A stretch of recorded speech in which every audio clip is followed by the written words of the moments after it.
1971 সালের মার্চের শেষ সপ্তাহে পাকিস্তানি হানাদার বাহিনী বরিশালে অবস্থান নিলে শহর জুড়ে শুরু করে নির্যাতন ও হত্যাযজ্ঞ। স্থানীয় রাজাকার ও আলবদরদের সহযোগিতায় ওয়াপদা কলোনির কয়েকটি ভবনে স্থাপন করে টর্চার সেল।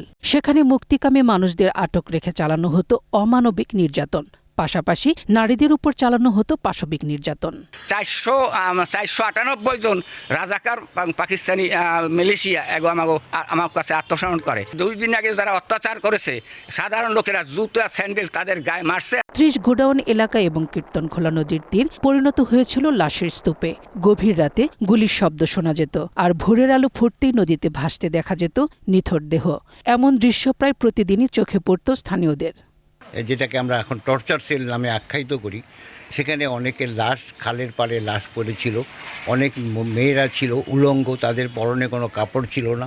বরিশাল দক্ষিণাঞ্চল নদী বেষ্টিত হওয়ায় মুক্তিযোদ্ধাদের জলপথকে কৌশল হিসেবে ব্যবহার করে গেরিলা আক্রমণ সহ পাকিস্তানি বাহিনীর বিভিন্ন অবস্থানে হামলা চালাতে সক্ষম হন। 20,000 বিচ্ছু গেরিলারা সমস্ত বাংলাদেশে তারা অপারেশন করছে। পাকিস্তানি এই সৈন্যরা তালতলি থেকে উঠে যখন তারা চলে আসলো বরিশালে, তখন বরিশালের সব ক্যাম্পগুলো ভেঙে মুক্তিযোদ্ধারা বিভিন্ন জায়গায় চলে গেল। অন্ধভাবে গুলি চালাইছি, সোজা কথা। ওদের এলএমজির ব্রাশের সামনে আমরা বললে লাভ হবে না, 303 রাইফেল যে যেরকম পারছে ফুটাইছে। 1-1.5 ঘন্টা ছিল, সন্ধ্যা হয়ে তখন ওরা ওখান থেকে ব্যাক করছে। স্বাধীনতার 55 বছর পরও অনেক স্মৃতি বিজড়িত স্থান অরক্ষিত রয়ে গেছে। নেই ফলক, নেই সংরক্ষণের দৃশ্যমান উদ্যোগ। মুক্তিযোদ্ধাদের দাবি, এসব স্থান সংরক্ষণ করে ভবিষ্যৎ প্রজন্মের জন্য ইতিহাসকে জীবন্ত করে রাখা হোক। মুক্তিযুদ্ধের স্মৃতি বিজড়িত স্থান সংরক্ষণ ও চিহ্নিতকরণের উদ্যোগ নেওয়ার আশ্বাস দিয়েছেন বরিশালের জেলা প্রশাসক।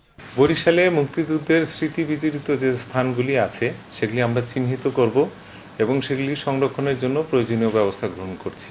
ওয়াপদা কলোনির দেয়াল, 30 গোডাউনের নীরবতা আর কীর্তনখোলা নদীর ঢেউ সবই যেন সাক্ষী এক রক্তঝরা ইতিহাসের। বরিশালের এই স্মৃতি বিজড়িত স্থানগুলো যদি সংরক্ষণ ও পরিচর্যা করা যায়, তবে আগামী প্রজন্ম আরও দৃঢ়ভাবে এই ইতিহাসকে রাষ্ট্র ও জাতির গুরুত্বপূর্ণ দলিল হিসেবে মনে রাখবে।